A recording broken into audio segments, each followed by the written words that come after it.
con el análisis y el comentario de la segunda carta del apóstol Pedro. Y estamos descubriendo o redescubriendo la verdad presente. Estamos descubriendo, y así lo hemos gozado, en dilucidar, discernir el mensaje de los tres ángeles en las cartas de Pedro. Y nos hemos dado cuenta que ahí está, en las dos cartas de Pedro está desparramado el mensaje de los tres ángeles. ¿Ok? Así que bueno, vamos a iniciar entonces con una oración, porque como buenos creyentes tenemos que ponernos en las manos de Dios. ¿Ok? Así que vamos a iniciar una oración.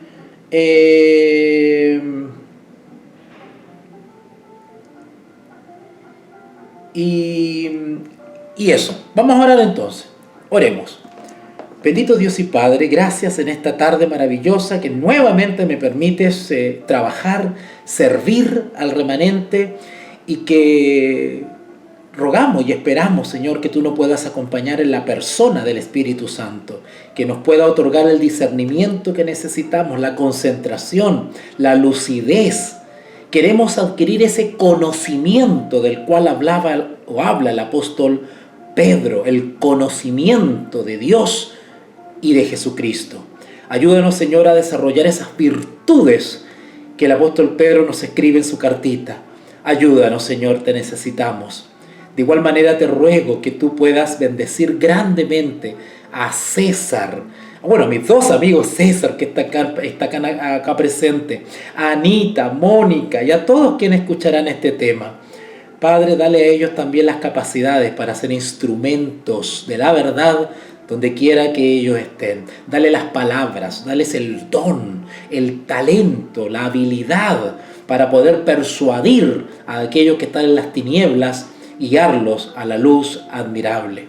Acompáñanos, Señor, y que tú seas el principal invitado. Te lo rogamos y pedimos en el nombre de Jesús. Amén y amén. Bueno, amigos, iniciamos entonces. Vamos a comenzar con esta aventura maravillosa. Buenas tardes a todos. Saludo a Miriamcita, ¿eh? Saludo a Francisco, si está por ahí también Miriam. Así que bueno, ya no dejamos pasar más tiempo e iniciamos el análisis y los comentarios de hoy. Vamos inmediatamente a la segunda carta del apóstol Pedro. La segunda carta del apóstol Pedro. Bueno, ayer empezamos la segunda carta y estuvimos analizando el capítulo 1, el versículo del 1 al 4. En realidad comentamos profusamente hasta el versículo 5. Y luego dimos una leída hasta el 15. ¿Ok? Así que vamos a retomar desde el versículo 5. ¿Ok? Segunda de Pedro, capítulo 1, versículo 5. Desde ahí vamos a retomar. Ojalá podamos terminar hoy día hasta el 15. Ojalá. Pero ustedes saben que a veces nos tomamos una hora en analizar 3, 4 versículos y nada más. Porque hay tanto que extraer de cada texto. Y eso nos enseña de que la palabra de Dios no se debe leer a la ligera y tan superficialmente como los ni, ¿no es cierto? Ustedes saben quiénes son los ni, ¿ah? Que es la tendencia en las sectas destructivas del sostén propio del mundo adventista, que son ni. Nosotros no vamos a caer en esa tendencia, en ese estilo de leer la palabra de Dios, sino que nosotros vamos a tirarnos profundo, vamos a masticar, vamos a filosofar, vamos a reflexionar, vamos a ir a la sustancia del texto, vamos a analizar cada letra, cada sílaba, cada vocal, cada vuelta de la A, cada recta de la L. Vamos a darle una lectura profunda para extraer del texto la sustancia, la sustantia, ¿eh? La esencia, ¿ok? Y así poder compenetrarnos sólidamente en la palabra de Dios. Ya no ser más lectores superficiales. Ustedes recuerdan esa cita del Espíritu y Profecía, ¿no es cierto? Si no me equivoco, está en el Conflicto de los Siglos, el capítulo El mensaje final de Dios, donde dice: los lectores superficiales que no están anclados en ningún lugar, dice ella. Verán las cosas bajo el mismo aspecto que las ven los mundanos. Nosotros no seremos de los lectores superficiales, sino que seremos de los lectores que profundizan y que le dan el correcto sentido al texto. Bueno, vamos a hacer una leída rápida del versículo 1, 2, 3 y 4. Una lectura rapidita, no lo voy a repasar, pueden ver la transmisión anterior que están en este canal de YouTube, La Voz de un Perseguido. Yo les recomiendo que vayan a la sección lista de reproducción y ahí busquen letra A, cartas de Pedro, y van a encontrarse con todo en la primera carta de Pedro. Y luego hay otra lista donde estamos comenzando a acumular estos videos de la segunda carta del apóstol Pedro, ¿okay? Para que vean el tema anterior. Ahora solamente le vamos a dar una leída a los primeros versículos que ya hemos comentado para retomar ya en profundidad desde el versículo 5. Dice así la palabra del Señor, segunda de Pedro capítulo 1, versículo 1. Simón Pedro, siervo y apóstol de Jesucristo,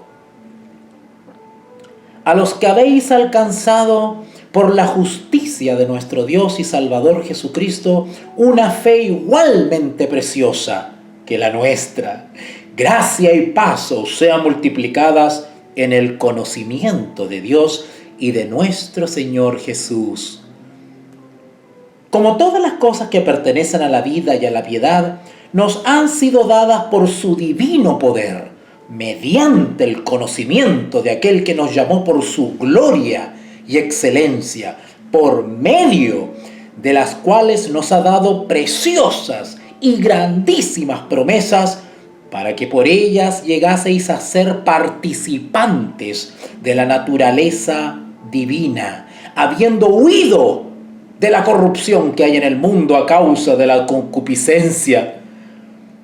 Vosotros también, poniendo toda diligencia, toda premura quiere decir eso. Diligencia quiere decir una acción responsable, una acción derivada de la convicción, de una decisión segura, clara, totalmente decidida, sin duda, sin titubeos. Eso es poniendo toda diligencia, ser responsable, ser consciente, estar claro en la decisión, el objetivo y la meta que tenemos. Eso es toda diligencia. Vosotros también, poniendo toda diligencia por esto mismo. ¿Qué es eso por esto mismo? Hay que poner diligencia, pero por esto mismo. ¿Qué es por esto mismo?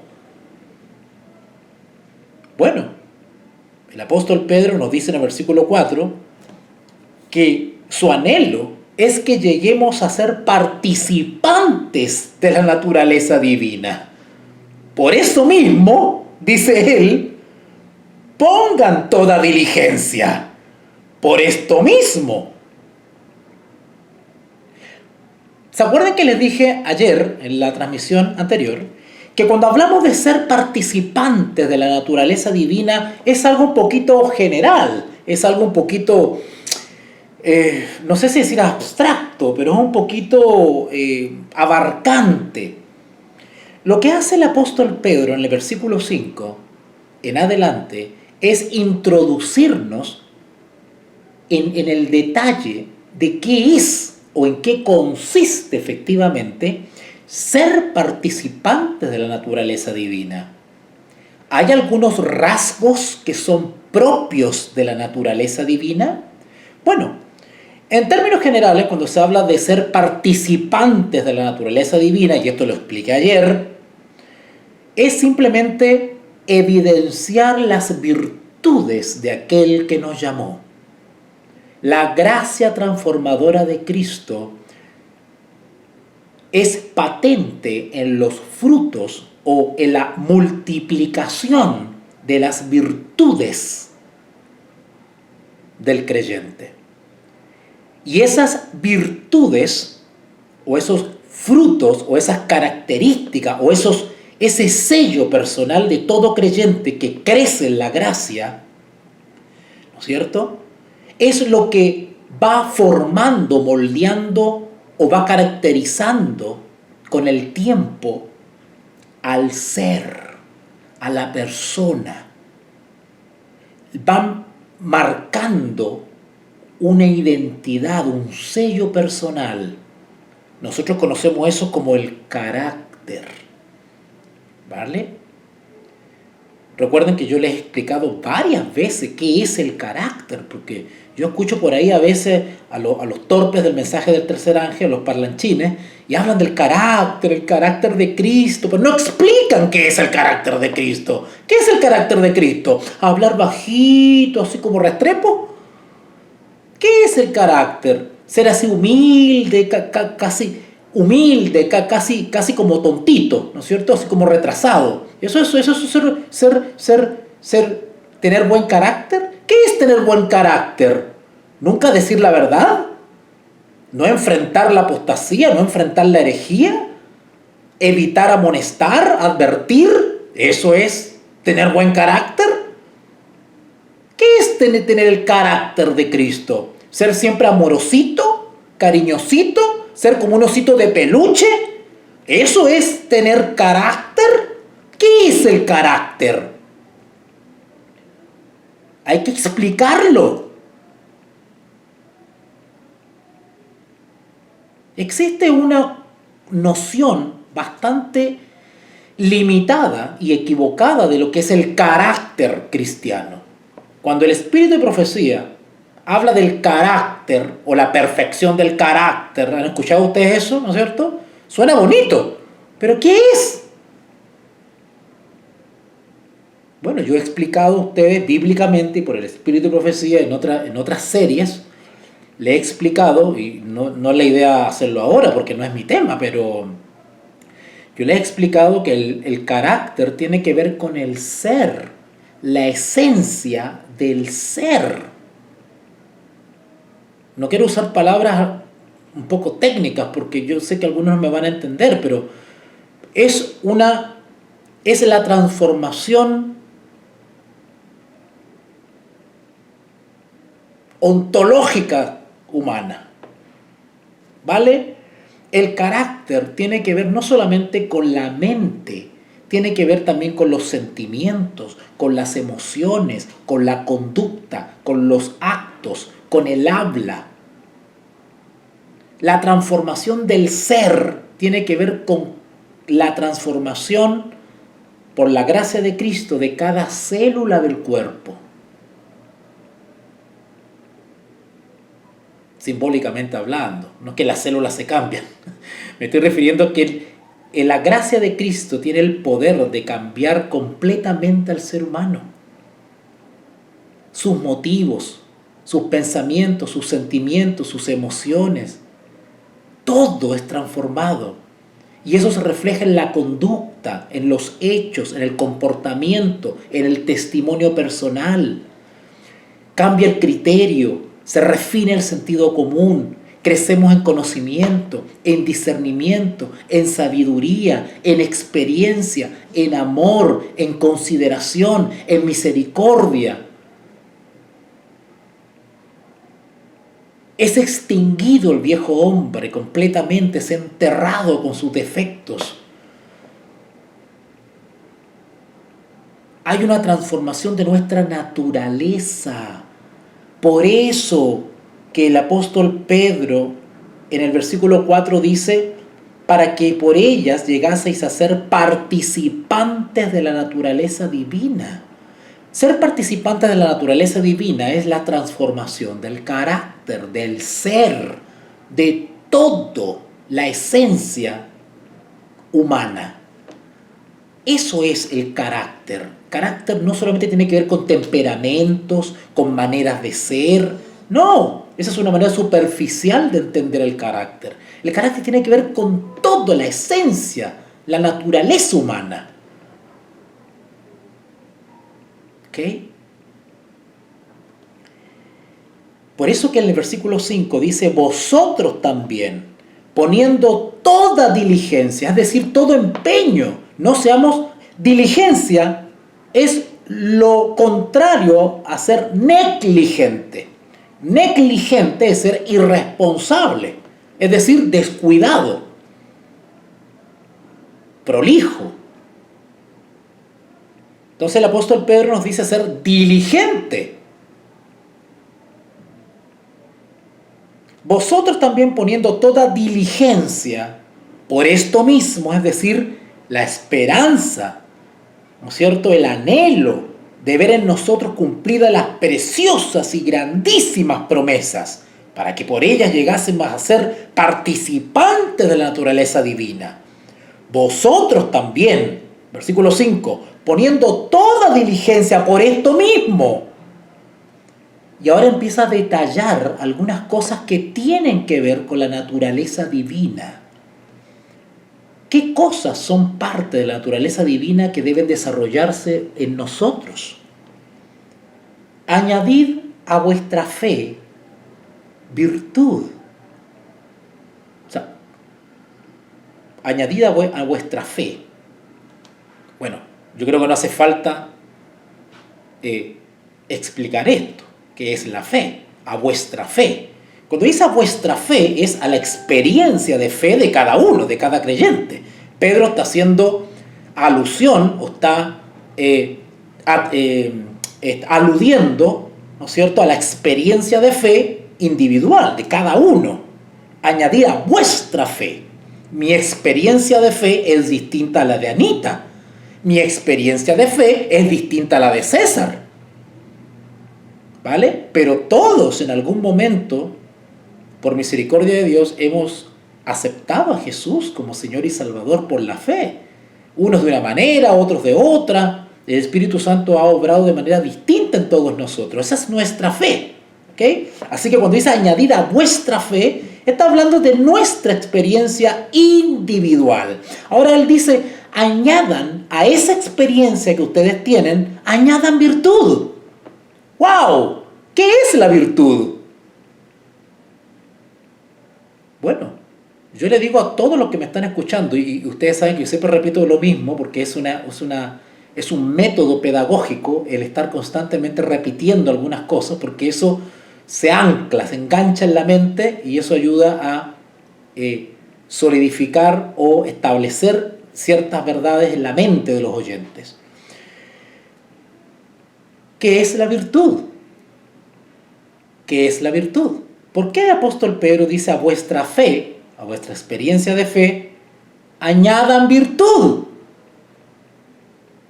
O sea, no nos conformemos con la experiencia que tuvimos en algún momento. No. Acuérdense que el versículo 2 dice, 2 de Pedro 1:2, dice, gracia y paz os sean multiplicadas. Multiplicadas. Acá no basta con generar algunos frutos de la conversión, producto de la conversión, de la justificación, ¿verdad? No nos conformemos. Hay que generar frutos, como el pámpano genera frutos, que se alimenta de la vid. De igual manera nosotros generamos o multiplicamos frutos de la justificación, frutos de la fe en Jesús. La fe en Jesús genera frutos, no se estanca. Y Pedro nos dice, añadid a vuestra fe virtud. ¿Okay? La virtud tiene que ver con una condición moral, ser virtuoso. La persona virtuosa es una persona que va desarrollando en su vida cierta dignidad, cierta nobleza. Es una persona que tiene cierta autoridad moral, cierta calidad moral. Es una persona que es evidente que ha refinado, ha perfeccionado muchas cosas en su vida y tiene esa estampa moral, ¿verdad? Es una persona que se maneja por principios, por ciertos principios nobles, ¿cierto? Esa añadida a vuestra fe, virtud. Y la virtud es una condición de la cual carecen los impíos. Los impíos, entiendas, impíos no creyentes, ¿verdad? Los impíos carecen de esa virtud moral. Ellos no tienen ley, no tienen parámetros, no tienen principios, ¿verdad? Nosotros sí, somos virtuosos, ¿cierto? Tenemos ciertas columnas morales, éticas, que rigen nuestra vida. ¿Mm? Punto y coma. A la virtud, conocimiento. Creo que algo explicamos de esto, ¿no? El conocimiento. Recuerde que la palabra conocer viene del griego gnosis, la gnosis, ¿cierto? Conocer, conocimiento. Pero este conocimiento, si ustedes van al griego, ahí va a decir epignosis. La palabra epignosis es mucho más allá de la gnosis. O sea, es mucho más allá del conocimiento. ¿Se acuerdan que en la transmisión de ayer les hablé sobre la tendencia de los torpes del sostén propio? Que ellos, cuando usted les pregunta a ellos qué es el conocimiento, ellos le responden de una manera superficial qué es el conocimiento, ¿no es cierto? ¿Se acuerdan cuando hablamos del Apocalipsis 14? ¿Qué entienden ellos por Apocalipsis 14? Bueno, el apóstol Pedro nos está diciendo que no nos conformemos con el conocimiento solamente, con la gnosis, sino que vamos más allá de la gnosis, vamos a la epignosis, que es más profundo todavía. No basta con leer el texto y repetirlo como papagayo, todo lo puedo en Cristo que me fortalece. ¿No es cierto? Esos típicos versículos que uno repite, pero que no entiende realmente a qué se refiere Pablo cuando dice eso. O el típico texto que uno repite y los hermanos repiten, ¿no es cierto? Ya no vivo yo, Cristo vive en mí. Y lo repiten como santo y seña, pero no tienen la menor idea de la profundidad de esos textos. ¿Qué significa eso? ¿Qué significa? ¿Qué implica ya no vivo yo? Cristo vive en mí. En el contexto de la justificación por la fe. No tienen la menor idea. Son ni. ¿Ok? Son ni respecto a algunos textos.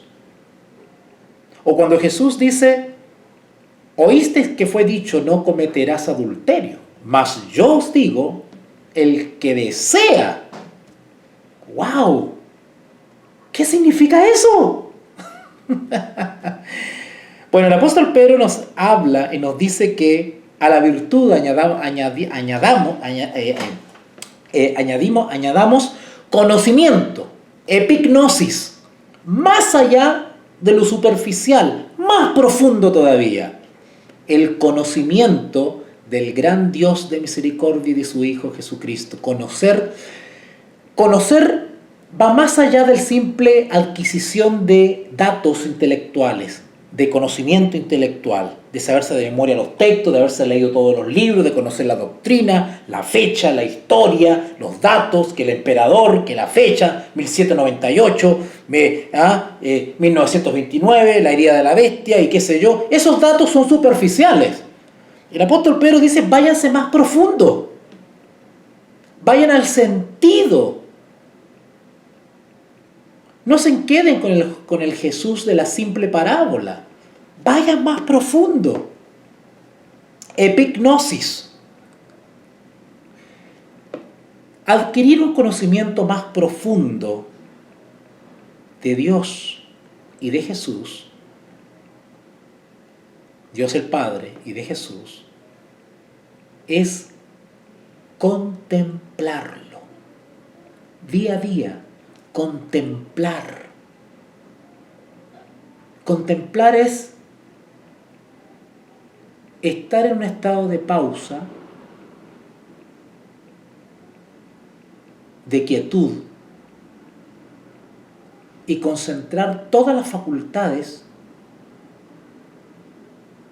cognitivas en la observación de algo. Ya no mirar de manera rápida un árbol, por ejemplo, sino que comenzar a poner atención en la forma del tronco, los distintos matices de colores que tiene el tronco, las cicatrices, las heridas que tiene el tronco. Poner atención al tipo de rama. ¿Cuántas tiene? ¿De qué formas? ¿Son cortas? ¿Son largas? Analizar el tamaño de la hoja, la forma de la hoja. ¿Cuántas hojas han caído desde que la estoy observando? ¿Qué efecto tiene el viento en el árbol que estoy observando? ¿Cuánto tiempo tendrá este árbol? ¿Cuánto habrá demorado en crecer? ¿Para qué sirve este árbol? ¿Ha sido útil allí donde está plantado? ¿Cuántas personas pasan frente a ese árbol todos los días? ¿Llegará un momento que el árbol será cortado? ¿Riegan este árbol? Día a día dedicar tiempo a la contemplación de algo es adquirir cada vez más conocimiento de eso que contemplamos. Y nadie va a saber más del árbol que yo, porque día a día dedico tiempo en mirar y contemplar ese árbol. Ya lo conozco al revés y al derecho. Si alguien me pregunta que les hable de ese árbol, pues yo voy a ser un experto en hablar sobre ese árbol porque día a día lo observo. Soy un estudioso de ese árbol. Y cuando la gente me escucha hablar de ese árbol, esas personas van a pensar que fui yo el que lo planté y lo he criado y lo he cuidado, porque ¿cómo sé tanto? De igual manera, cuando contemplamos a Jesús, logramos tener tal compenetración con la persona de Jesús que es como si lo conociésemos personalmente, que es como si lo hubiésemos conocido personalmente. ¿Se acuerdan de esa frase típica también que los hermanos tampoco entienden cuando dice, ay sí, una experiencia personal con Cristo? Bueno, pero ¿qué significa eso? Significa eso. Verlo y conocerlo con los ojos de la fe. Cuando nosotros le hablemos a otras personas de Jesús, le hablaremos con autoridad, porque somos expertos en Jesús, porque lo conocemos, por dedicar años y años a contemplarlo, a contemplar su ser, su manera de ser, su carácter. Y al contemplar a Jesús todos los días, nos olvidaremos del yo, porque comenzaremos a imitar o a reflejar a quien contemplamos, porque a quien contemplemos admiramos. Por eso que Jesús es la luz admirable, por eso Él es el deseado, porque al contemplarlo comenzamos a ver sus virtudes y a anhelar sus virtudes, a desear sus virtudes. Somos lo que contemplamos. Vosotros también, poniendo toda diligencia por esto mismo, añadid a vuestra fe virtud y a la virtud conocimiento. Al conocimiento, dominio propio. ¿Qué es el dominio propio? ¿Qué es el dominio propio?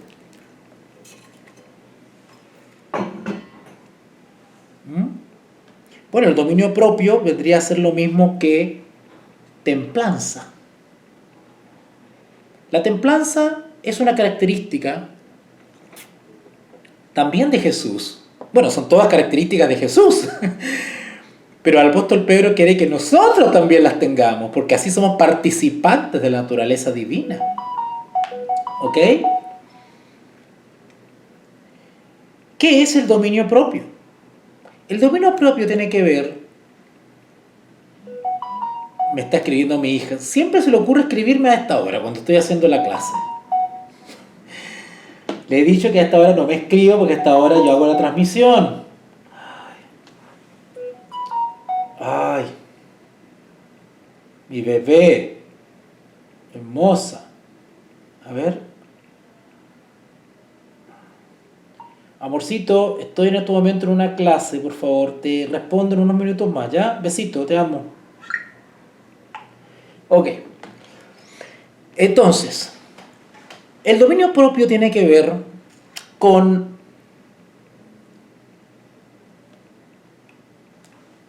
aquel que no es dominado por la pasión, que la pasión es natural al ser humano. Somos seres pasionales, tenemos pasiones, tenemos emociones, tenemos sentimientos, tenemos impulsos. Eso es natural a nosotros. El tema es que no nos dejamos arrebatar, no nos dejamos llevar, ¿no es cierto?, por esos impulsos, por esos arrebatos, ¿cierto? Somos personas que hemos logrado dominar y por lo tanto al dominar los impulsos logramos ser equilibrados, ¿ok? Logramos ser equilibrados. Eso es el dominio propio. Tenemos sujeto, ¿cierto?, los impulsos, ¿cierto? Cuando una hermanita, ¿no es cierto?, está en la carne y nos quiere seducir, nosotros somos fuertes, no nos dejamos llevar por la pasión, por lo que vemos, por el momento, ¿cierto? Tenemos la capacidad de tomar la decisión y decir no, dar media vuelta y huir. De igual manera el hermanito, el misionero corrupto, ¿no es cierto?, que quiere aprovecharse de alguna situación, ¿no es cierto?, bueno, ese no tiene dominio propio porque frente a una situación es débil y cede. O el hermano que se dice cristiano, ¿no es cierto?, y lo sacan rápido de sus casillas. Bueno, ese hermano no tiene dominio propio y tiene que desarrollar eso por la gracia de Cristo. La persona que dice que es discípulo de Jesús, que es creyente, y resulta que está en el supermercado y pasa un momento incómodo, ¿no es cierto?, y se pone a pelear con la cajera del supermercado y se pone a discutir y tiene malas actitudes, bueno, ese creyente no tiene dominio propio. ¡Ay, no, que es mi derecho! ¿Verdad? Yo he escuchado cristianos que pelean, ¿verdad? Discuten en la calle, dicen, cuidadito conmigo porque soy cristiano. ¿Cierto?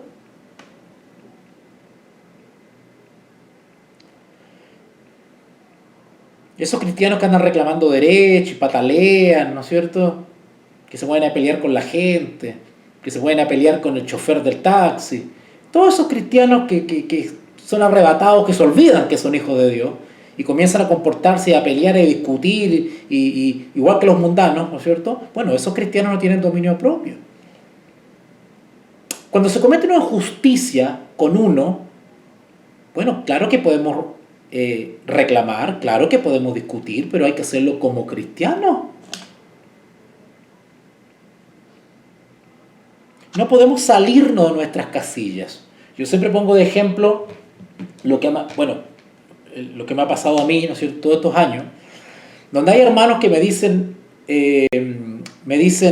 hermano, me dice, usted, ¿por qué no pone una demanda judicial? Me dice, por todas las calumnias, difamaciones públicamente que le han hecho por internet, me dice.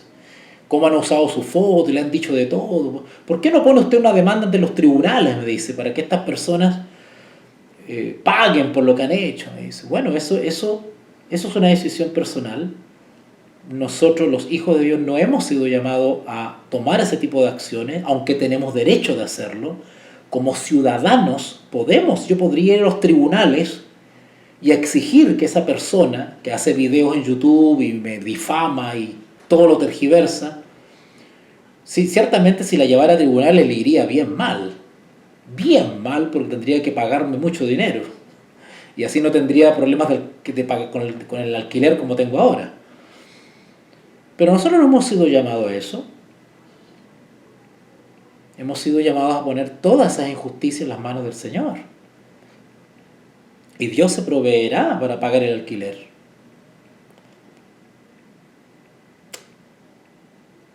Al conocimiento, dominio propio. Al dominio propio, paciencia. ¿Qué es la paciencia? La paciencia es la perseverancia, la constancia aún bajo presión. la constancia, la fidelidad, la firmeza frente a lo insoportable. Hay pesos, hay angustias, hay problemas que nos agobian, nos presionan, nos ponen contra la pared, nos aprisionan el cerebro, nos aprietan el pecho, nos angustian, nos hacen un nudo acá. Queremos lanzar todo por la borda, queremos ya poner fin a esto. Hay personas que no soportan y se suicidan. Hay otras que pierden su fe y se alejan de la religión, se alejan de Dios.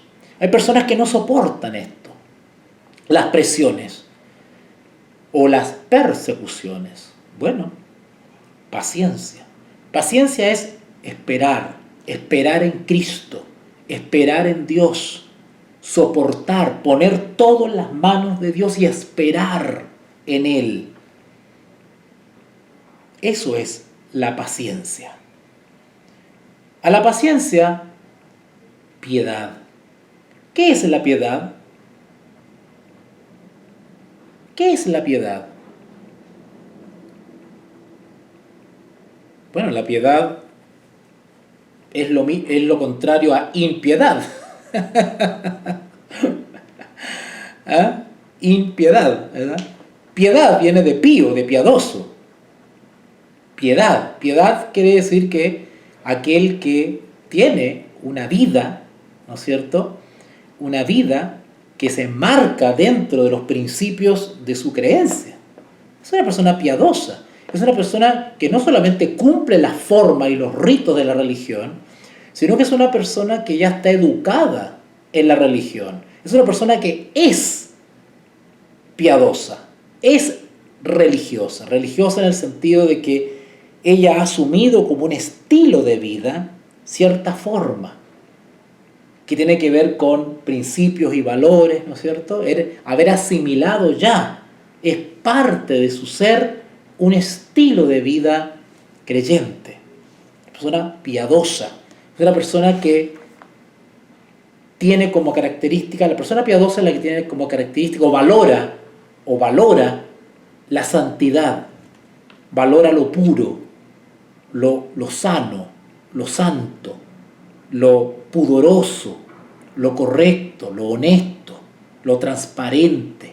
Esa es una persona piadosa. Una persona piadosa es aquella que no tiene atisbos de corrupción, de contaminación, de vicio. A la piedad, afecto fraternal. El afecto fraternal dice relación con el cariño y la consideración entre hermanos, entre creyentes, ¿ok? Entre creyentes. Y esto también está en conexión directa con lo que dice después, afecto fraternal, y el afecto fraternal, amor. ¿Recuerdan cuando leímos ese texto sobre la verdadera religión? La verdadera religión, por eso que yo no le creo a los creyentes. Yo soy muy desconfiado con los que, ay, hermanita, hermanito, yo no creo esas cosas. Se agradece, por supuesto, cuando te atienden bien, te reciben, son hospitalarios, pero yo no creo eso.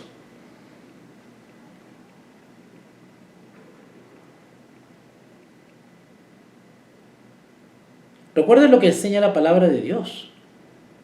La verdadera religión no es la que habla solamente. La verdadera religión es la que habla menos, la que tiene la boca cerrada y actúa más. Es la que cuando ve a un hermano que está pasando frío, le lleva algo para abrigarse. No le dice simplemente, hermanito, voy a orar por usted. No, la verdadera religión, la verdadera piedad, el verdadero amor fraternal, el verdadero afecto fraternal es aquel que se preocupa de la otra persona. Es aquel que se duele de la necesidad de otra persona. Ese es el verdadero afecto fraternal, ese es el verdadero amor. No es el que dice, hermanito, que te vaya bien, voy a orar por ti. Amén, hermanito. No, ese no. La verdadera religión es aquellos que se preocupan de la viuda, es aquel que se preocupa de la salud de la otra persona, que coopera o le provee de lo que necesita. Es un cristianismo práctico. La verdadera religión es cristianismo práctico. Esa es la verdadera religión,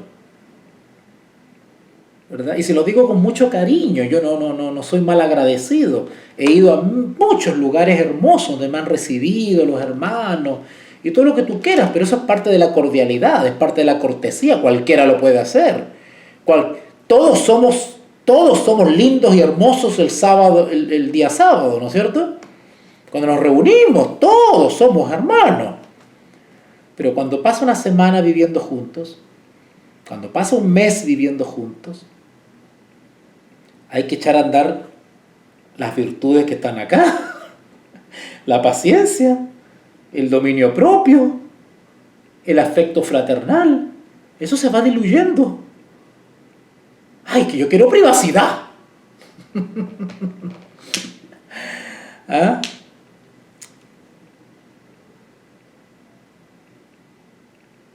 No, que el hermano se demora mucho en la ducha, está gastando agua. ¿Le ha pasado eso a ustedes? Bueno, a mí como misionero me ha pasado. Hasta traumado estoy ya. A veces cuando llego me invitan a algún lugar, yo trato de ducharme en 5 minutos. Porque ya estoy en shock yo ya, con lo que me ha pasado. ¿No es cierto? Cuando me ha pasado, yo tengo ciertos traumas, se lo voy a confesar acá. Cuando a mí me invitan a algún lugar los hermanos, yo como lo justo y necesario, como lo que me dan nomás, y ya está. Hermano, si no es un poquito más, no, gracias. Es más, trato de comer la mitad de lo que me dan y dejar un poco. No porque no esté rico, a veces me sirven comida muy rica, ya me gustaría servirme 2 o 3 platitos. A pesar que no como mucho, soy de los que como poquito. Pero a veces hay comida que está tan rica que da ganas de servirse más. Pero prefiero no hacerlo. Prefiero no hacerlo. ¿Vale? Porque me ha pasado, hermano, me ha pasado. Donde no hay amor fraternal. Donde tú te vas y a las semanas te enteras que dijeron que eras un hambriento. Ay, señor. Como me pasó una vez en Argentina, le voy a contar esta historia, miren, me pasó una vez en Argentina, donde yo había terminado una noche de pegar afiches sábado, domingo, ¿no es cierto? Sábado, sello de Dios, domingo, marca la bestia, y estuve pegando eso en las calles, una noche en Argentina, con otros hermanos más, estuvimos pegando ahí. Entonces yo quedé todo transpirado, lleno de pegamento, sucio. ¿Para qué les digo? Entonces esa misma noche yo no me dio tiempo de ducharme ni de nada, yo tomo el bus y parto a otra ciudad, y cuando llego, el matrimonio que me recibe me ve de pie a cabeza, todo sucio, transpirado. Entonces no entendieron. No entendieron. Bueno, acá dice afecto fraternal. Afecto fraternal. Al afecto fraternal, amor. El amor dice relación con que nuestra vida o nuestra piedad está fundada en los 2 principios de la ley. Es decir, somos leyes andantes, somos los 10 mandamientos andantes, como lo era Jesús. Nuestra vida está fundada sobre 2 principios fundamentales, que es el amor a nuestro Dios y el amor a nuestro prójimo. Esos 2 principios no los tenemos naturalmente. Esos principios deben ser injertados por la fe. Versículo 8. Porque si estas cosas... Ahora, déjame decirle una cosa. En el ambiente teológico, esta selección de virtudes se le llama la escalera de Pedro. Y que era algo típico en la antigüedad, porque de hecho en la filosofía también hay escaleras. De hecho en la filosofía también se habla de virtudes. Los filósofos decían que había que desarrollar virtudes. ¿Okay? Y por eso se ve la influencia de la cultura en los apóstoles también, porque ellos estaban insertos en la sociedad, insertos en una cultura, y ellos tomaban elementos de la cultura, ¿no es cierto?, para la pedagogía, para enseñar. ¿Okay? De ahí viene, por ejemplo, el uso de la palabra Trinidad, el uso de la palabra persona, por ejemplo, que los herejes dicen que, ¡ay, eso no está en la Biblia! Esas palabras no están en la Biblia. Y como no están en la Biblia, entonces la Biblia no habla de ninguna Trinidad. No hay tres personas, porque la palabra Trinidad no está en la Biblia. Bueno, eso lo dicen los ignorantes, las personas que no tienen mucha materia gris. Y no entienden de que los teólogos, los misioneros, los mismos apóstoles, se valían de elementos de la cultura para transmitir su verdad, siempre y cuando ésta no alterara la verdad, ¿verdad? Entonces nosotros cuando usamos la palabra Trinidad, evidentemente la palabra Trinidad no está en la Escritura, es verdad, pero describe, es un elemento que hemos tomado porque justamente nos sirve para describir, ¿no es cierto?, una realidad bíblica que es la existencia de las tres personas de la deidad, ¿cierto? O sea, el uso de la palabra Trinidad no altera esa verdad bíblica de la existencia de las tres personas. ¿Cierto? Pero en fin, quienes quieran profundizar sobre ese tema, yo lo explico en detalle. Tengo dos series. Una se llama La Trinidad Bíblica, donde son 8 temas, donde yo explico bíblicamente la Trinidad Bíblica. Y otro es la serie Vindicando la Sana Doctrina, donde también me voy al detalle y explico, y son 20 videos, donde ahí explico en detalle la hermosa doctrina de la Trinidad Bíblica. ¿Okay? Bueno, el versículo 8 dice, pero si estas cosas están en vosotros, es decir, las virtudes que acaba de describir Pedro, pero si estas cosas están en vosotros y abundan, ¿notaron? O sea, si bien nombró algunas, son mucho más. De hecho, si ustedes van a Gálatas 5, los famosos frutos del Espíritu, claro, ahí están nombrados varios, pero son muchos más. ¿Ok? Los que se nombran acá o se enumeran acá es a manera de ejemplo, a manera de referencia, pero son muchas más virtudes que por la gracia de Cristo tenemos que desarrollar. Por eso que Pedro dice acá en el versículo 8, porque si estas cosas están en vosotros y abundan, no os dejarán estar ociosos. ¿Qué significa esto de que si estas cosas abundan, no estaremos ociosos? Bueno, muy sencillo. Porque si en nosotros realmente se ha desarrollado el amor fraternal y el amor, hablando específicamente de los principios de la ley en nuestra vida, pues constantemente estaremos haciendo el bien, constantemente estaremos preocupados del otro. Bueno, esta hermana está pasando hambre, este hermano no tiene trabajo, vamos a ayudarlo con alguna cosita. Mira, a estos niños les falta pañales, vamos a ayudarlo con unos pañales. Cristianismo práctico, piedad práctica. No basta con amén, amén, amén, hermanito, qué lindo su tema, hermanito. No basta con eso. Tenemos que buscar hacer el bien. Jesús hacía eso. Andaba de lugar en lugar haciendo el bien. Sanando.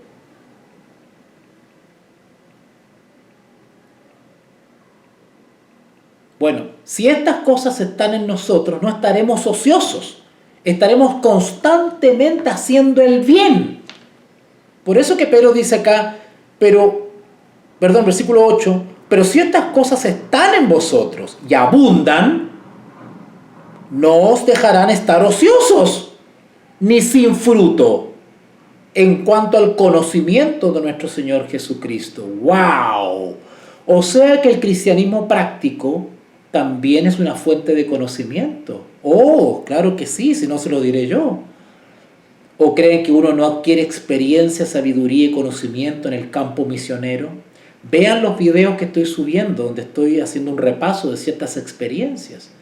Y van a ver ustedes imágenes increíbles, donde uno adquiere un conocimiento y una experiencia magnífica en el campo misionero, porque tienes que lidiar con gente, experiencias, lugares donde uno va, se encuentra con cosas.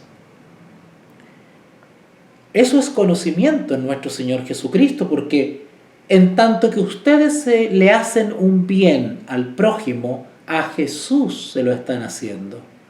Cuando Saulo perseguía a la iglesia, era como hacerle daño a Jesús mismo. Saulo, Saulo, ¿por qué me persigues? Jesús se lo tomó personal. Al perseguir a la iglesia, me estás persiguiendo a mí, Saulo. Si tú tocas a uno de estos, me tocas a mí. ¡Ay de aquel que tocare a un hijo de Dios! Porque Él nos tiene esculpido en la palma de sus manos. Si le hacemos bien a uno de estos pequeñitos, a Jesús se lo hacemos. Hasta el momento no hemos entendido ese cristianismo práctico. Somos del amén, amén, amén nomás, y nada más, y si te he visto no me acuerdo. Así somos. Ese es el tercer ángel que se practica. Porque si estas cosas están en vosotros y abundan, no os dejarán estar ociosos ni sin fruto en cuanto al conocimiento de nuestro Señor Jesucristo. Pero ahora, el apóstol Pedro hace alusión a un tipo de creyentes que no tienen estas virtudes, que no están desarrollando estas virtudes por la fe y que no están creciendo en la gracia.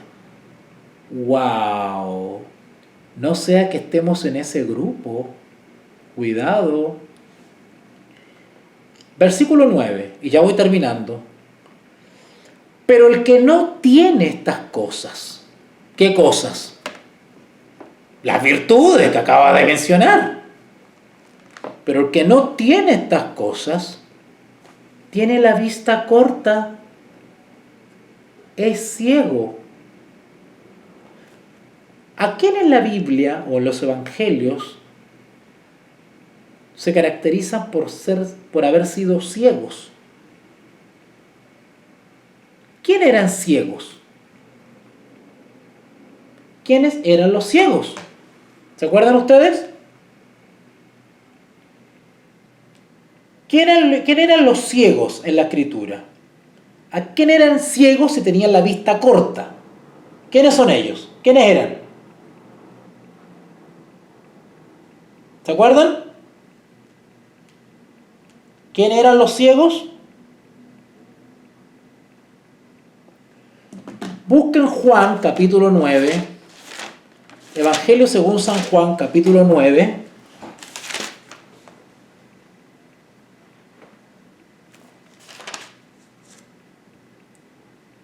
Versículo 39. San Juan capítulo 9, versículo 39.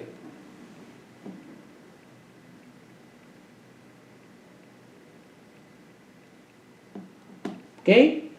Dice así, San Juan capítulo 9, versículo 39.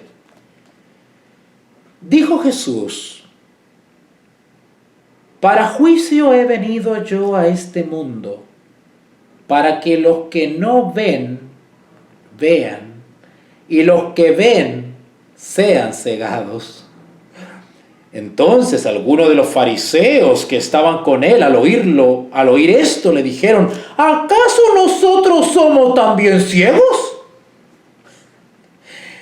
Jesús les respondió: si fuerais ciegos, no tendríais pecado. Mas ahora, porque decís vemos, vuestro pecado permanece.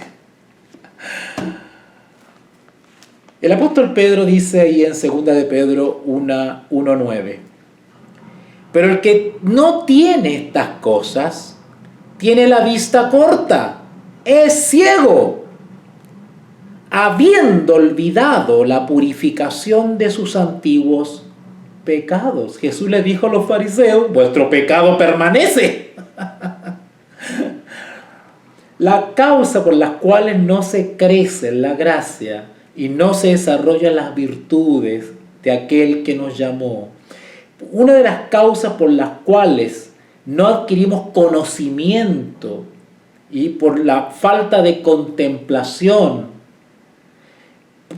aquellos que no logran participar de la naturaleza divina, son aquellos que todavía no se aferran a pecados.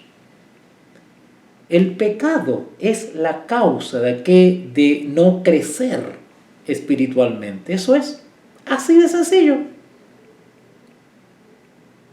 Así de sencillo. Pero el que no tiene estas cosas tiene la vista corta. Es ciego, habiendo olvidado la purificación de sus antiguos pecados. Por lo cual, hermanos, tanto más procurad hacer firme vuestra vocación. Vocación es llamado. Y elección, porque haciendo estas cosas no caeréis jamás.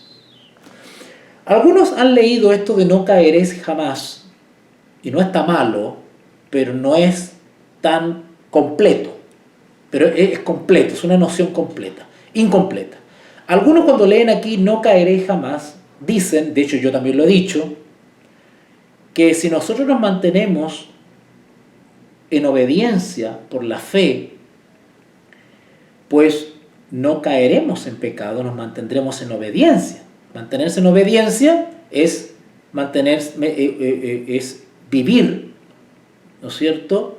Vivir en obediencia nos encausa a una vida de victoria. La obediencia nos permite llevar una vida de victoria, no de derrotas ni caer. En ese sentido está correcto, no caeréis jamás. Pero este no caeréis jamás es más profundo. Este no caeréis jamás dice relación con que aunque el cristiano ocasionalmente, por los motivos que sea, cae, porque eso no implica que el cristiano no caerá nunca. Por algo la palabra de Dios nos habla de que si alguno hubiese pecado, ¿cierto? Es parte de la experiencia cristiana equivocarse, caer. Pero ¿a qué se refiere acá con no caeréis jamás? Acá se está refiriendo específicamente a perder la fe, a alejarse de Dios, a la apostasía. Apostasía quiere decir una renuncia a lo que alguna vez se adhirió. Es irse a un polo opuesto. Es adherir ahora a una cosa nueva de lo que es la verdad. Esa es la apostasía.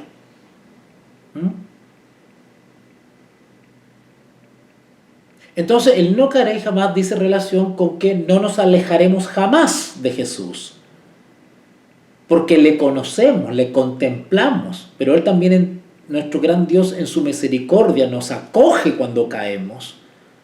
Y no por eso vamos a alejarnos y renunciar a Jesús. No, conocemos a Jesús y sabemos que Él nos ama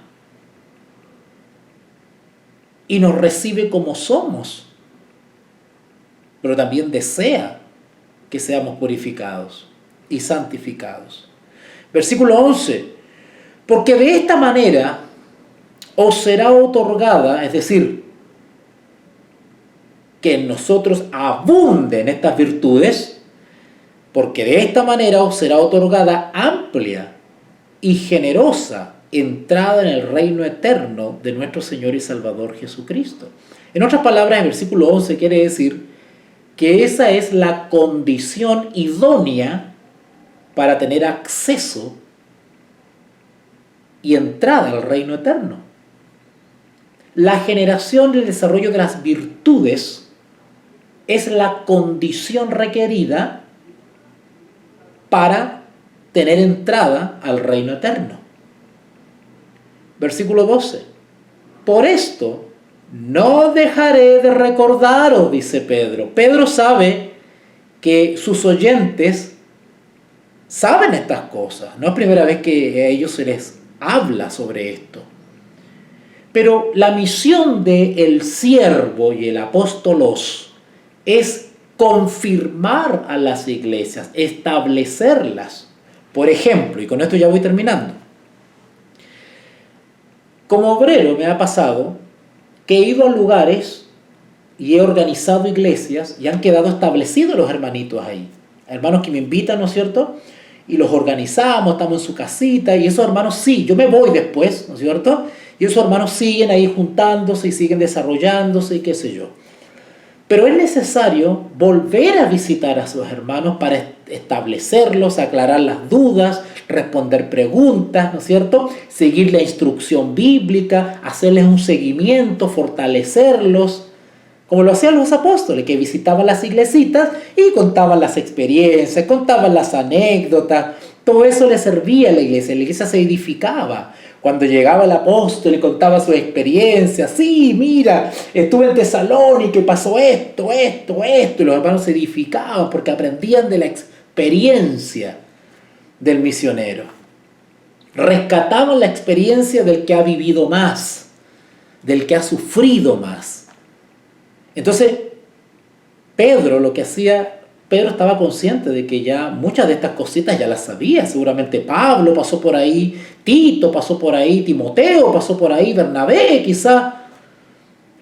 Y por eso que Pedro dice acá, por esto, versículo 12, por esto yo no dejaré de recordaros siempre estas cosas, recalcarlas,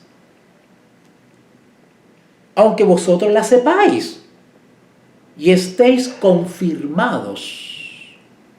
Confirmados, una palabra compuesta. Firmados habla de firme.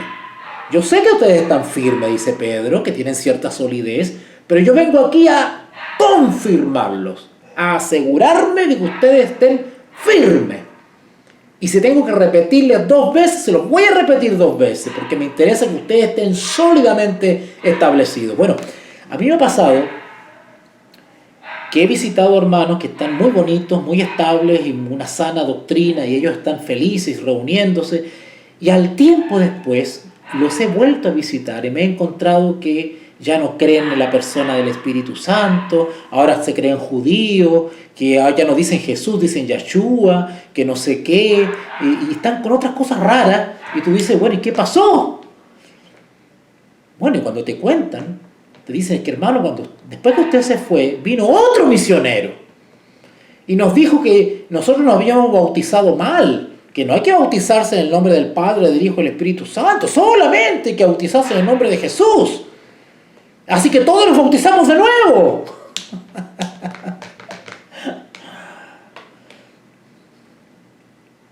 Vino otro misionero después que usted nos visitó y nos dijo que no lo recibiéramos más a usted.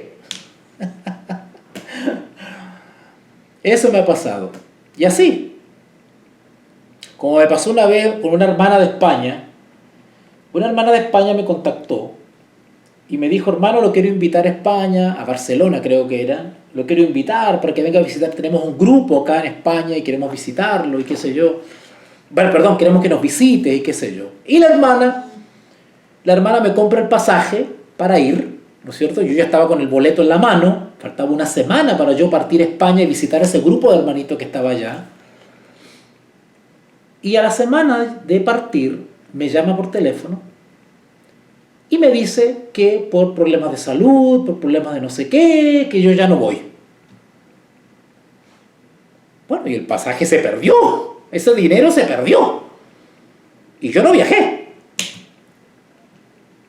Y al mes, me entero que ahí en España los había visitado otro sujeto, y de hecho hasta el día de hoy están con ese sujeto, y estos hermanitos lo financian a ese sujeto. Y ese sujeto llegó diciéndoles que el Espíritu Santo no es persona, que la Biblia no habla de 3, sino que habla de 2. Y que Jesús no es engendrado desde la eternidad, sino que desde el nacimiento carnal de María solamente.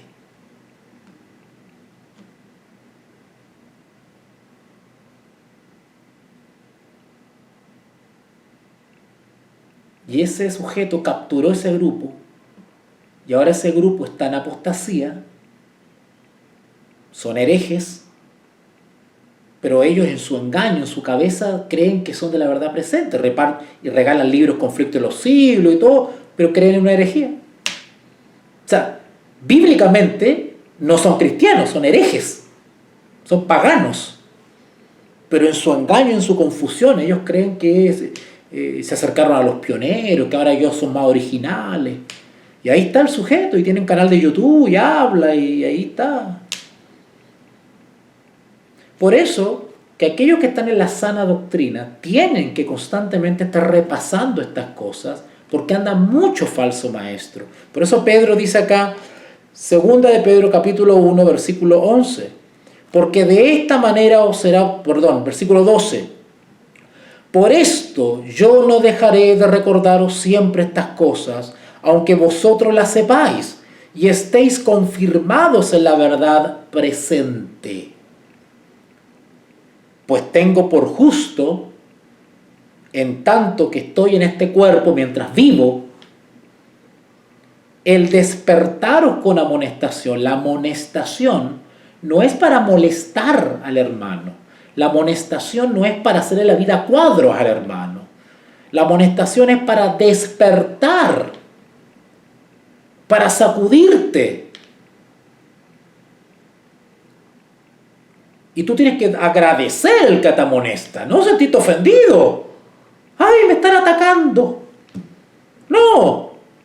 Sabiendo que en breve, dice Pedro, él sabía que le quedaba poca vida. Sabiendo que en breve debo abandonar el cuerpo, como nuestro Señor Jesucristo me ha declarado.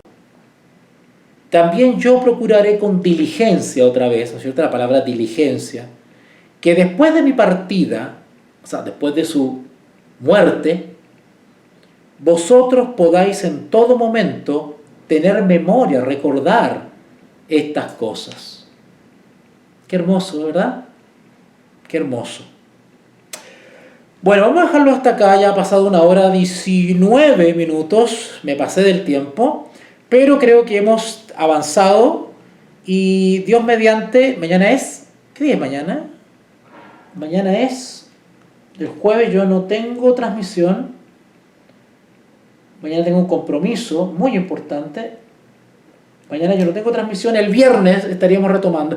Les voy a confirmar porque hay una iglesita. ¿Se acuerdan que una iglesita de hermanos que son de origen evangélico y que yo les di un seminario sobre el libro de Romanos? Bueno, me acaban de llamar hace rato en delante que quieren que este fin de semana viaje para allá para hablarles de Gálatas. Entonces estamos viendo eso. Así que si llego a viajar, con la ayuda de ustedes, quiero transmitir en vivo. Así que ustedes van a ver en vivo cómo yo hago esas clases de Gálatas, ¿ya?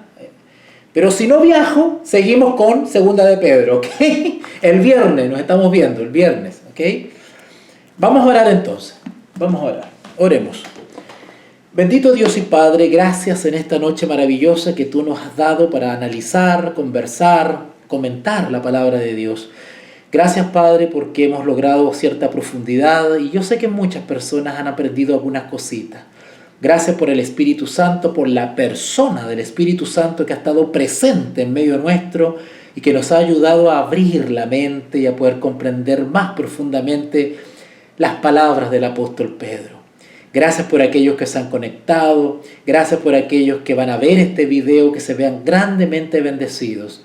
Y gracias también por aquellos que tú has ayudado y has fortalecido en la fe. Fortalece a aquellos que están en duda, aquellos que están débiles, aquellos que están desanimados, aquellos que están pasando por momentos económicos complicados, Señor.